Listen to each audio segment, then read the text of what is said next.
Hi കൂട്ടുകാരെ, നമുക്ക് cauliflower ഇങ്ങനെയൊന്ന് fry ചെയ്ത് നോക്കാം കേട്ടോ. വളരെ എളുപ്പം ചെയ്യാൻ പറ്റും.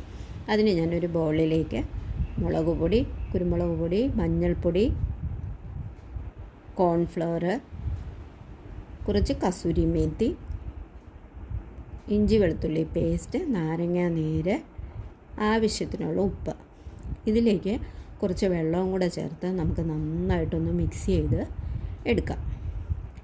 ഇനി ഞാൻ ഉപ്പും മഞ്ഞൾപ്പൊടിയും ഇട്ട് വേവിച്ച കോളിഫ്ലവറാണ് എടുക്കുന്നത്. അത് നമുക്ക് ഈ മിക്സിലേക്ക് ചേർത്ത് നമുക്ക് നന്നായിട്ട് മിക്സ് ചെയ്തൊരു 10 മിനിറ്റ് നമുക്ക് മാറ്റി വെക്കാം. ശേഷം നമുക്ക് ചൂടായ എണ്ണയിലേക്കിട്ട് 2 പ്രാവശ്യമായിട്ട് ഇതൊന്ന് ഫ്രൈ ചെയ്തെടുക്കാവേ.